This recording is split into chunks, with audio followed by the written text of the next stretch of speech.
अच्छा अच्छा, तुम रो मत, मैं तुम्हारा मदद करता हूँ।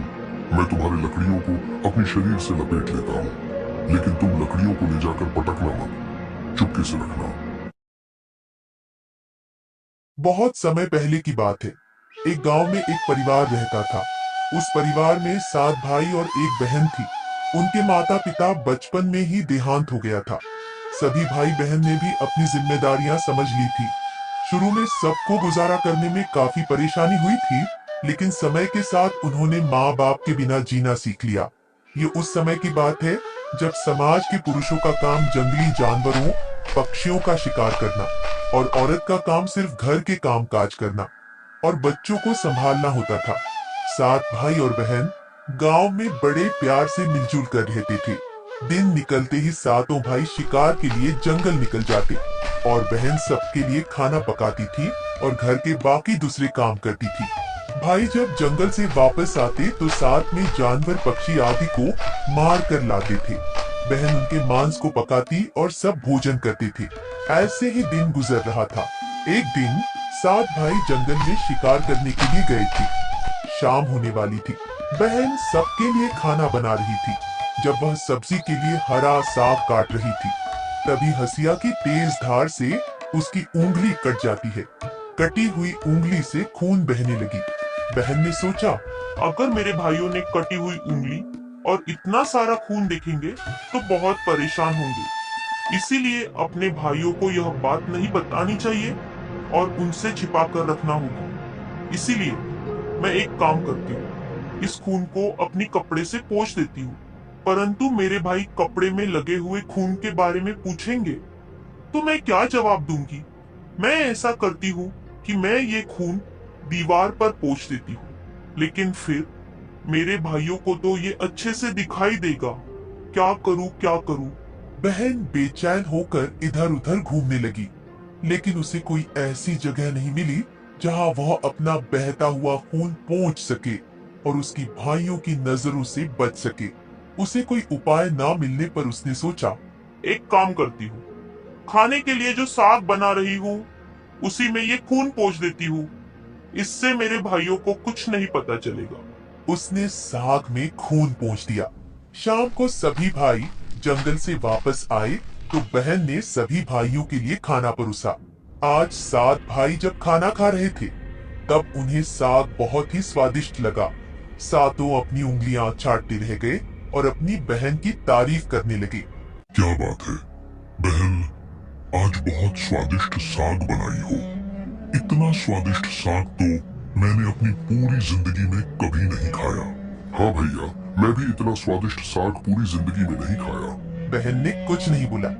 दिन भर के थके होने के कारण सातों भाई उस दिन जल्दी सो गए।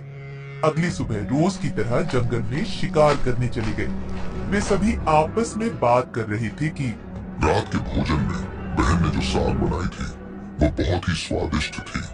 हमने तो आज तक ऐसा स्वादिष्ट साग कभी नहीं खाया था। सबने तय किया कि आज घर चलकर इसके बारे में अपनी बहन से जरूर पूछेंगे कि साग में उसने ऐसा क्या मिलाया था जो साग इतनी स्वादिष्ट बनी थी। शाम को सातों भाई जब घर आए तो दोबारा अपनी बहन की बनाई हुई साग की तारीफ करने लगे। हमारी प्यारी बहन, कल रात को तुमने साग में ऐसा क्या मिलाया था जो हम लोग उसे भूल नहीं पा रहे हैं। बहन बताना तो नहीं चाहती थी। वह सोच रही थी, अगर उन्हें पता चला कि मेरी उंगली कट गई है तो मेरे सारे भाई दुखी हो जाएंगे, इसलिए उनसे ये सब कहना ठीक नहीं है। मेरी प्यारी बहन, तुम्हें आज बताना ही पड़ेगा कि हमारी बहन ने इतना स्वादिष्ट साग कैसे बनाई। तुम्हें मेरी कसम है बहन, तुम्हें आज सच्चाई बतानी ही होगी। बड़े भाई का सब सम्मान करते थे, इसीलिए बहन को भी अब सच बोलना पड़ा। उसने धीरे धीरे सारी बात बताते हुए कहा, भैया, जब मैं साग काट रही थी तब मेरी उंगली कट गई और बहुत सारा खून बहने लगा। फिर मैंने आप लोगों से छुपाने के लिए साग में ही वो सार खून पोंछ दी।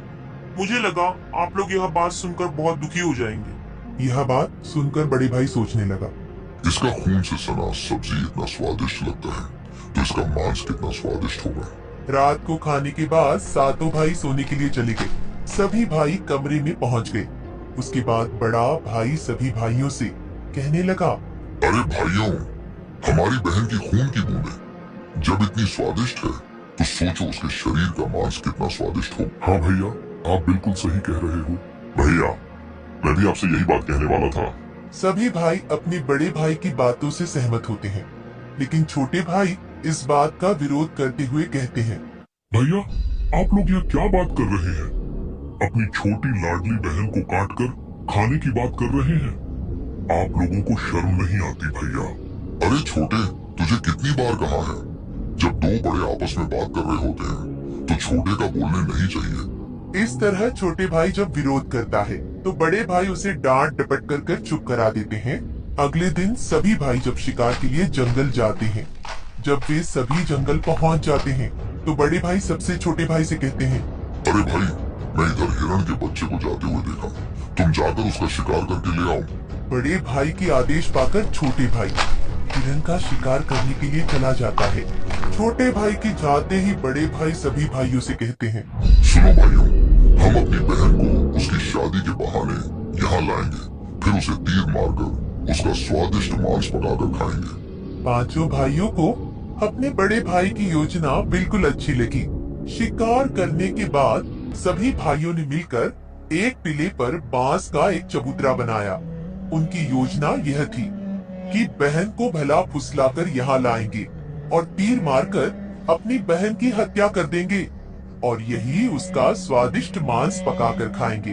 अगले दिन बड़े भाई ने अपनी बहन से कहा, मेरी प्यारी बहन, अब तुम बड़ी हो गई हो और शादी के लायक हो गई हो, तो मैंने तुम्हारे लिए एक सुंदर से वर की तलाश की है और हम उसको देखने के लिए जा रहे हैं, इसलिए तुम भी जल्दी तैयार हो जाओ और हमारे साथ चलो। बहन शादी की बात से बहुत खुश हो गई। वह तुरंत तैयार हो गई और भाइयों के साथ जाने लगी। चलते चलते जब बहन थक गई तो बड़े भाई से पूछने लगी, भैया, मैं चलते चलते थक गई हूँ, मेरा ससुराल अब भी कितना दूर है? बहन, बस अभी कुछ देर में पहुँचने वाले हैं। टीले पर पहुंचते ही बड़े भाई ने अपने छोटे भाइयों से बोला, बहन को टीले पर खड़ा करके उसको रस्सी से खंभे के सहारे बांध दो। बड़े भाई का आदेश पाकर सभी भाई मिलजुल कर बहन को बांधने लगे। बहन को कुछ समझ नहीं आ रहा था कि उनके भाई ऐसा क्यों कर रहे हैं। तभी उसके छोटे भाई बड़े भाई से कहते हैं, मैं आपसे हाथ जोड़कर विनती करता हूँ भैया, आप बहन को मत मारो। छोटे भैया, आप ये क्या कह रहे हो? भला मुझे बड़े भैया लोग क्यों मारेंगे? तब छोटे भाई ने बहन को सारी बात बताई। यह सुनकर बहन के पैरों तले जमीन खिसक गई। अपने सभी भाइयों को हत्यारे के रूप में देखकर बहन का हृदय हाहाकार करने लगा। बस समझ नहीं पा रही थी कि इतना प्यार करने वाले भाई आज मुझे मारने जा रहे हैं।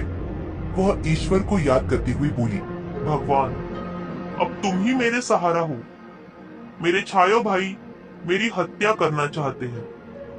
इनमें से कोई ऐसा नहीं है जिसके दिल में मेरे लिए दया और प्रेम हो। अपनी बहन की बातें सुनकर सातवां भाई द्रवित हो उठा।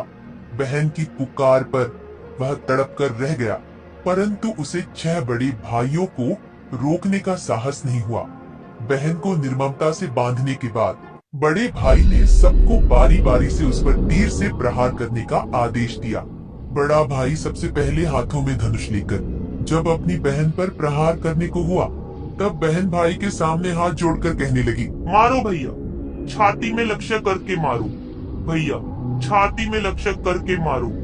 मारो भैया, मारो भैया, छाती में लक्ष्य करके मारो। बड़े भाई ने कठोरता दिखाते हुए तीर चलाया और उसका निशाना चूक गया और वह दूर जा गिरा। उसके बाद अब दूसरा भाई तीर मारने को तैयार हुआ। बहन ने उसके आगे भी हाथ जोड़कर वही बात बोली, मारो भैया, मारो भैया, छाती में लक्ष्य करके मारो। भैया, छाती में लक्ष्य करके मारो। मारो भैया, मारो भैया, छाती में लक्ष्य करके मारो। इसी तरह एक एक करके सभी भाइयों ने बारी बारी से बहन की छाती में लक्ष्य करके तीर मारने की कोशिश की, परंतु बहन हर बार यही बात कहती रही। 6 भाई तीर मारने में असफल रहे। अब 7वें भाई की बारी थी। सभी भाई छोटे भाई के पास गए। बड़े भाई ने छोटे भाई से कहा, छोटे, अब निशाना लगा। नहीं भैया, मैं निशाना नहीं लगा सकता। मैं अपनी बहन को नहीं मार सकता। देख छोटे, अगर तुम निशाना नहीं लगाओगे या तुम्हारा निशाना चूक गया तो हम सभी भाई मिलकर बहन के साथ साथ तुम्हें भी मार देंगे। बहन ने छोटे भाई की जान के बदले में अपनी जान न्यौछावर करने और अपने छोटे भाई को बचाने का निश्चय किया और कहा, मारो भैया, छाती में लक्ष्य करके मारो भैया, छाती में लक्ष्य करके मारो। तुम्हारा तीर मेरे छाती में लग जाए। मारो भैया, मारो भैया। छोटे भाई ने रोते रोते तीर चलाया और उसका तीर बहन के छाती में जा लगा। कुछ देर छटपटाने के बाद उसके प्राण निकल गए। छोटा भाई बहुत ही दुखी था। वह अपने अंदर घुटकर भाई ने मिलकर अपनी बहन के शरीर को नीचे उतारा। छयों भाइयों ने मिलकर बहन के शरीर को टुकड़ों में काटने लगा। छोटा भाई वहां पर आया और कहने लगा, मेरे बहन के शरीर को मत काटो, मेरे बहन के शरीर को मत काटो। बड़ा भाई ने सोचा, इसको यहाँ से हटाना पड़ेगा। हाँ, इसको लकड़ी के लिए भेज देता हूँ, वह भी छोटा सा रस्सी देकर। फिर देखता हूँ कैसे लकड़ी लापता है। फिर यह जंगल की तरफ उलझ कर रह जाएगा। फिर हम आराम से बहन के शरीर को टुकड़े टुकड़े कर पाएंगे। सुन छोटे, ये रस्सी लेकर जा और बहुत सारी लकड़ियां जल्दी लेकर आना। अगर लकड़ियां नहीं ला पाया, तुझे भी मारकर पकाकर खा जाएंगे। अब छोटा भाई जंगल की तरफ चला जाता है और लकड़ियां इकट्ठा करने लग जाता है। कुछ ही देर में उसने बहुत सारी लकड़ियां इकट्ठा कर ली। अब उसने सारी लकड़ियों को बांध कर लाना चाहा, पर उसके बड़े भाई ने उसे बहुत छोटा सा रस्सी दिया था, जिसकी वजह से वह लकड़ियों को बांध नहीं पा रहा था।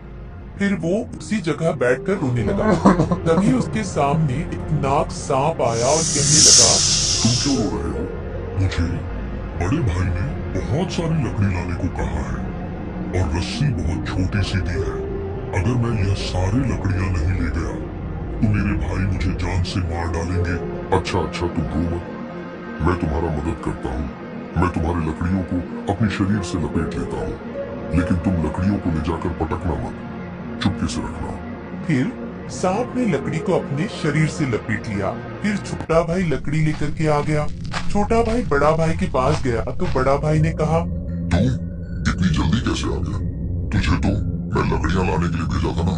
बड़े भैया, मैं लकड़ियां ले आया हूँ। बड़े भाई ने देखा तो सच में छोटे भाई ने बहुत सारी लकड़ियां ला ली थी। बड़े भाई ने सोचा, ये तो फिर से काम करने नहीं देगा। इसको और किसी काम में उलझाना पड़ेगा। इसको मैं छेद वाला मटका दे देता हूँ और पानी लाने के लिए कहता हूँ। फिर देखता हूँ छेद वाला मटका में कैसे पानी ला पाता है। ये तुम उस मटकी को ले जाओ और नदी से पानी लेकर आओ। अगर तुम मटके से पानी नहीं ला पाओगे तो मैं तुम्हें मार डालूंगा। भैया, पर इस मटके में तो 4 छेद है। छेद वाले मटके से मैं कैसे पानी ला पाऊंगा? मैं कुछ नहीं जानता, तुम्हें इसी मटके से पानी लाना होगा। फिर छोटा भाई नदी की तरफ चले जाता है। वह नदी पर जाकर रोने लगता है। कछुआ नदी से बाहर आता है। तुम रो क्यों रहे हो? मेरे बड़े भाई ने मुझे इस छेद वाले मटके से पानी लाने के लिए कहा है। मैं छेद वाले मटके से कैसे पानी ले जाऊं? मैं तुम्हारी मदद कर सकता हूँ। मैं तुम्हारे मटके में घुसकर छेद वाले जगह में चिपक जाता हूँ, जिससे पानी बाहर नहीं आएगा और तुम आराम से पानी ले जा सकते हो। कछुआ मटकी में घुसकर छेद वाले जगह पर चिपक जाता है। फिर छोटा भाई नदी से मटके में पानी भर लेता है। पानी भरते समय 2 मछली और एक केकड़ा पानी के साथ मटकी में घुस जाता है। छोटा भाई पानी लेकर आता है तो देखता है उसके बड़े भाई लोग बहन के मांस को बड़े शौक से पका रहे थे। तो सोचने लगा, ये लोग बहन का मांस पका रहे हैं। पकाने के बाद सभी लोग खाएगा और मुझे भी खाने के लिए बोलेगा, लेकिन मैं अपनी प्यारी बहन का मांस नहीं खा पाऊंगा और अगर नहीं खाऊंगा तो अन्य भाई मुझे जान से मार देंगे। अब मैं क्या करूं? तभी उसे मटकी में 2 मछली और केकड़ा दिखाई देता है। वह चुपके से बनते हुए मांस में अपने साथ लाई मछलियां और केकड़े कड़ाही में डाल दिए और अपना खाने का जुगाड़ कर दिया। जब चावल और मांस तैयार हो गए तो छोटे भाई ने पहले ही अपने बैठने के स्थान पर एक छोटा सा गड्ढा खोद लिया था। जब सभी लोग खाना खा रहे थे तब सबसे छोटे भाई ने अपनी बहन की मांस को चुपके से उस गड्ढे में डाल दिया और मछली चावल खाने लगा। जब सभी लोग बहन की मांस खाता छोटा भाई मछली की मांस खाता। जब सभी लोग बहन की हड्डी को खाता तो छोटा भाई केकड़े को खाता। जब सभी ने बहन के शरीर का मांस खाकर अपना पेट भर लिए तो बड़े भाई ने सातवें भाई को कहा कि सुन छोटे, सारा जूठन साफ कर दो। छोटा भाई जो बची खुची हड्डियां और शरीर के अन्य भाग है इकट्ठा करके जमीन में गाड़ के ऊपर से मिट्टी डाल दिया। दिन बीतते गए। कुछ वर्ष के बाद जहाँ पर मिट्टी में बहन के मांस के टुकड़े और हड्डियां गड्ढे में डालकर मिट्टी डाल दिया था, उस स्थान पर एक बहुत सुंदर बांस का पौधा उगाया। धीरे धीरे वहाँ बांसों का एक झुंड बन गया। एक बार एक महात्मा उसी रास्ते से जा रहे थे। जब उन्होंने बांस का पौधा देखा तो उन्हें बहुत अच्छा लगा। उन्होंने बांस के एक हिस्से को काटकर एक बहुत ही सुंदर बांसुरी बनाई और वह उसे बजा बजाकर दिन भर लोगों के घर जाकर भिक्षा मांगते और बदले में खूब सारा उपदेश देते थे। महात्मा भिक्षा मांगने के लिए उसी गांव में गए जहां उसके सभी भाई रहते थे। उस समय सभी 6 भाइयों की शादी हो चुकी थी, जबकि सबसे छोटा भाई कवारा था। जब महात्मा सबसे बड़े भाई के घर गए और बांसुरी बजाते हुए भिक्षा मांग रहे थे, तब बांसुरी से आवाज आ रही थी, यही है दुश्मन सबसे बड़ा, बड़े भाई के घर नहीं बाज रहे। बांसुरी दया प्रेम सब छोड़कर रिश्ते में यही दाग लगाया है। नहीं बाज रे बांसुरी, यही है दुश्मन सबसे बड़ा। बांसुरी से बार बार निकल रही इस तरह की आवाज से बड़े भाई के पसीने छूटने लगे। उसने अपनी पत्नी से महात्मा को तुरंत भिक्षा देकर विदा करने को कहा। उसकी पत्नी ने जल्दी से भिक्षा देकर महात्मा जाने को कहा। इसी तरह महात्मा सभी बड़े 6 भाइयों के द्वार पर गए और भिक्षा मांगते सभी के द्वार पर कदम रखते ही बांसुरी से स्वयं यह आवाज आने लगती। उन्होंने भी अपनी पत्नी को तुरंत ही कुछ भिक्षा देकर महात्मा को विदा करने को कहा। बाजो रे बांसुरी मेरे सबसे छोटे भाई के घर, मन की बात मन में छुपाकर युग युग से रखा है। बाजो रे बांसुरी यही है मेरे सबसे प्यारे भाई का घर। महात्मा की बांसुरी से इतनी प्यारी और दिलचस्प आवाज आते ही छोटे भाई ने उन्हें सम्मान के साथ अपने घर में बैठने के लिए बुलाया और जलपान से उनका सत्कार किया। उसके बाद बांसुरी के विषय में चर्चा होने लगी। महात्मा जी, आपने ये बांसुरी कहाँ से ली है? बालक, जब मैं रास्ते में आ रहा था तो मुझे एक बांस का पौधा दिखा। वह मुझे बहुत ही प्यारा लगा। तब मैंने उसको काटकर ये मधुर बांसुरी बनाई है। महात्मा जी, क्या आप मुझे ये बांसुरी दे सकते हैं? पता नहीं क्यों ये बांसुरी मुझे मेरी बहन की याद दिला रही है। छोटे भाई ने उस बांसुरी को लेने की प्रार्थना की तो महात्मा ने उसे वह बांसुरी सौंप दी। महात्मा के चले जाने के बाद छोटे भाई ने उस बांसुरी को अपने बिस्तर के सिरहाने की तरफ साफ सुथरे स्थान पर रख दिया। कुछ दिनों के बाद छोटे भाई के घर में परिवर्तन दिखाई देने लगा। जब वह काम से घर लौटकर आता तो सारा घर साफ सुथरा रहता और सारा सामान सजाया हुआ रहता। जब रोज रोज यही बात होने लगी तो छोटे भाई ने अपनी भाभीियों के घर जाकर पूछा कि भाभी, आप मेरी गैर हाजिरी में आप लोग मेरे घर की साफ सफाई करती हो क्या? हमें अपने घर के कामकाज से तो फुर्सत नहीं है, तुम्हारा घर कैसे साफ करेंगे? छोटे भाई को यह देखकर बड़ा आश्चर्य होता था कि उसका घर रोजाना साफ सुथरा कैसे रहता है, जबकि वह खुद कामकाज में इतना व्यस्त रहता था कि घर के लिए समय ही नहीं मिलता था। उसने यह रहस्य जानने का निश्चय किया। एक दिन वह काम पर नहीं गया और घर के एक कोने में छिपकर बैठ गया। जैसे ही घर में खामोशी छाई, जहाँ एक बांसुरी रखी हुई थी, वहाँ से उसकी मृत बहन जैसी प्रतिमा की छाया बाहर निकली। वह चुपचाप घर की सफाई करने लगी। उसने एक एक सामान को उसके सही स्थान पर रखा, पूरे घर को चमकाने लगी। उसकी हर हरकत में एक अपनापन था, मानो वह किसी अपने के घर को सजा रही हो। युवती ने धीरे धीरे अपना काम खत्म किया और फिर जैसे आई थी वैसे ही उस बांसुरी में समाने लगी। छोटा भाई यह सब देखकर हिल भी नहीं पा रहा था। जब वह पूरी तरह बांसुरी में समा गई, तब जाकर उसने राहत की सांस ली। अगले दिन वह तुरंत जंगल में एक प्रसिद्ध साधु बाबा के पास गया। उसने साधु बाबा को बताया, महाराज, मेरा घर अपने आप साफ हो जाता है। मेरी बहन जैसी दिखने वाली एक छाया एक बांसुरी से निकलती है और मेरा घर पूरा साफ कर देती है। उसके काम करने के तरीके में पूरा अपनापन होता है। साधु बाबा ने ध्यान से उसकी बात सुनी और फिर गंभीरता से बोले, बेटा, यह कोई साधारण घटना नहीं है। मैं तुम्हें एक उपाय बताता हूँ, तुम ध्यान से सुनो। जब वह तुम्हारी बहन जैसी दिखने वाली लड़की की छाया उस बांसुरी से बाहर आए, तुम तुरंत उस बांसुरी को आग में डाल देना और उस लड़की की छाया पर गंगा जल छिड़क देना। इससे वह आत्मा अपने पुराने शरीर के बंधन से मुक्त हो जाएगी और मानव रूप में लौट आएगी। लेकिन याद रखना, अगर तुम यह करने में जरा भी देर करोगे तो शायद वह हमेशा के लिए गायब हो जाएगी। छोटे भाई ने साधु बाबा की बात को गंभीरता से लिया। उसने तय किया कि वह अगले दिन ही यह उपाय करेगा। अगले दिन भी वहाँ काम पर नहीं गया। वह फिर से उसी जगह छिप कर बैठ गया। इस बार वह पहले से ज्यादा सतर्क और तैयार था। उसकी आंखें बांसुरी पर टिकी थी। तभी वही हल्की सरसराहट हुई और बांसुरी से वही रोशनी निकली। धीरे धीरे उसकी बहन फिर से प्रकट हुई। उसने हमेशा की तरह घर की सफाई शुरू कर दी। जैसे ही युवती ने अपना अंतिम काम पूरा किया और वापस बांसुरी की ओर बढ़ी, छोटे भाई ने झटपट बांसुरी को उठाया और उसे आग में डाल दिया। बांसुरी चलते ही उसमें से एक तीव्र रोशनी फूटी। पूरे कमरे में उजाला फैल गया। युवती अचानक रुक गई। तभी छोटे भाई ने बिना समय गंवाए तुलसी गंगाजल उस पर छिड़का। जैसे ही तुलसी गंगाजल की बूंदें उस लड़की की छाया के ऊपर पड़ी, अचानक एक चमत्कार हुआ। धीरे धीरे वह मानव रूप में परिवर्तित होने लगी। छोटा भाई एकदम चौंक गया। वह अपनी आंखों पर विश्वास नहीं कर पा रहा था, जिससे वह एक दर्दनाक हादसे में हमेशा के लिए खो चुका था। आज फिर से उसके सामने खड़ी थी। आंसुओं की धारा उसकी आंखों से बहने लगी। वह अपनी बहन से लिपट गया। बहन भी भाई के गले से लिपटकर जोर जोर से रो पड़ी। दोनों एक दूसरे को देखकर फूट फूट कर रो रहे थे। छोटे भाई ने अपनी बहन का हाथ थाम लिया, जैसे वह कभी उसे दोबारा खोना नहीं चाहता था। छोटे भाई ने तय किया कि वह अपने 6 भाइयों को उनके पापों का एहसास कराएगा। छोटे भाई ने पूरे गांव वालों को इकट्ठा किया।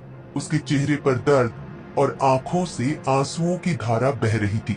उसने कांपती आवाज में कहना शुरू किया, आज मैं आप सभी को एक बहुत बड़ा सच बताने जा रहा हूँ। एक ऐसा सच जिसे सुनकर आपके रोंगटे खड़े हो जाएंगे और आपको अपने ही परिवार से भरोसा उठने लगेगा कि कोई अपनों के साथ भी ऐसा कर सकता है। लेकिन मैं ऊपर वाले से यही दुआ करता हूँ कि ऐसा किसी के साथ न हो। फिर छोटे भाई ने बताना आरंभ किया, मेरी बहन जो वर्षों पहले मर चुकी थी, उसकी मौत कोई हादसा नहीं थी, बल्कि मेरे अपने ही 6 भाइयों ने उसे शादी का झांसा देकर जंगल में ले गए और मेरे ही हाथों बहन की हत्या करवा दी। इतना ही नहीं, उन्होंने उसके शव के टुकड़े कर उसके मांस को पकाकर खा भी लिया। इतना सुनते ही गांव वालों की सांसें थम सी गईं। फिर छोटा भाई बोला, लेकिन पता नहीं ये ईश्वर का कैसा चमत्कार है। मेरी बहन जो वर्षों पहले इस हादसे का शिकार हुई थी, वो आज भी हम लोगों के बीच बिल्कुल सही सलामत खड़ी है। इतना बोलकर छोटे भाई ने अपनी बहन को आवाज दी, आओ बहन, सबके सामने आओ। बहन धीरे धीरे आगे बढ़ी। जब वह सबके सामने आई तो उसे देखकर सभी की आंखें फटी की फटी रह गई। किसी को भी अपनी आंखों पर यकीन ही नहीं हो रहा था कि जो लड़की वर्षों पहले मर चुकी थी, वो आज उन सबके सामने खड़ी है, बिल्कुल वैसे ही जैसे पहले थी। किसी को भी इस चमत्कार पर भरोसा नहीं हो रहा था, लेकिन सच तो यही था कि उसका पुनर्जन्म हुआ है। गांव वालों को छोटे भाई की बातें सुनकर और उसकी बहन पर हुए अत्याचार को देखकर सभी की आंखें नम हो गई। बहन के पुनर्जन्म की बात जब 6 भाइयों तक पहुंची तो मानो जैसे उनके पैरों तले जमीन खिसक गई हो। इधर गांव वाले आपस में बात कर रहे थे कि इन दरिंदों को समाज में रहने का कोई अधिकार नहीं, जो अपनी ही बहन को मारकर खा सकते हैं। वो गांव भला इन राक्षसों से कैसे सुरक्षित रहेगा? हमें अभी इन राक्षसों को गांव से बाहर कर देना चाहिए। अब लोगों का गुस्सा 7वें आसमान पर था। गांव के बड़े बुजुर्गों ने विचार किया कि हमें इन पापियों को शासन देना ही होगा। अगर आज इन्हें छोड़ दिया गया तो पता नहीं आए दिन ये किसके लिए कब और कैसी मुसीबत बन जाए। तभी बड़े बुजुर्गों का आदेश पाकर गांव के कुछ लोग 6 भाइयों के घर गए और उनको घसीटते हुए सभी के सामने ले आए। डर के मारे सभी भाइयों की हालत बहुत ज्यादा खराब हो चुकी थी। अब गांव वालों ने फैसला सुनाया कि इन दुराचारियों को लाठियों और डंडों से पीटते हुए गांव की सीमा तक छोड़ा जाए और याद रहे, आज के बाद ये कभी भी इस गांव में दिखाई नहीं देना चाहिए। इतना सुनते ही 6 भाई गांव वालों के सामने गिर गिराकर अपनी जिंदगी की भीख मांगने लगे। लेकिन उनकी काली करतूतों को जानकर किसी को भी उन पर दया नहीं आई। यहाँ तक कि उनकी पत्नियां भी उनकी घिनौनी हरकतों को जानकर उनको हमेशा के लिए छोड़कर अपने मायके चली गई। इधर लोगों की आंखों में गुस्से की ज्वाला भड़क रही थी। अब 6 भाइयों को लग रहा था कि आज उनकी जिंदगी का आखिरी पल है और अब उन्हें बचाने के लिए कोई आगे नहीं आएगा। ये सब सोचकर उनका रो रो कर बुरा हाल हो गया था। लेकिन तभी उनकी ऐसी दुर्दशा और बेबस हालत को देख बहन से रहा नहीं गया और वह उनको बचाने के लिए आगे आई और रोते हुए गांव वालों से बोली, मैं मानती हूँ कि मेरे भाइयों की गलती माफी के लायक नहीं है, लेकिन है तो ये मेरे अपने ही भाई। इन्हें अपनी गलती का एहसास हो चुका है। मैं आप सभी से हाथ जोड़कर विनती करती हूँ कि इन्हें अपनी गलतियों को सुधारने का एक मौका दीजिए। बहन रोते हुए गांव वालों से मिन्नतें कर रही थी। ये सब देखकर 6 भाइयों का हृदय कांप उठा। वे आपस में एक दूसरे से कहने लगे कि जिस बहन के ऊपर हम लोगों ने इतना अत्याचार किया, आज वही हमें बचाने के लिए सामने खड़ी है। उन्हें अपनी गलतियों पर गहरा पछतावा होने लगा और वे फूट फूट कर रोने लगे। बहन का अपने भाइयों के प्रति प्रेम और क्षमा भाव को देखकर गांव वालों का हृदय भी पिघल गया। उन्होंने भाइयों को माफ कर दिया। भाई को माफ होते देख बहन बहुत खुश हुई और उनके पास गई। तभी सभी भाई रोते हुए बहन के सामने हाथ जोड़कर अपने किए की माफी मांग रहे थे और अपनी गलतियों को कोस रहे थे। बहन से अपने भाइयों की आंखों में आंसू देखे नहीं गए और वह खुशी खुशी अपने भाइयों को माफ कर दी। सभी भाई बहन से लिपटकर रो पड़े। ये सब देख गांव वालों की भी आंखों में आंसू झलक आए। अब सभी भाई बहन को लेकर अपने घर लौट गए। अब सभी भाई अपनी बहन से अत्यधिक स्नेह करने लगे और पहले से भी ज्यादा अपनी बहन का ख्याल रखने लगे। वे हंसी खुशी अपनी जिंदगी बिताने लगे।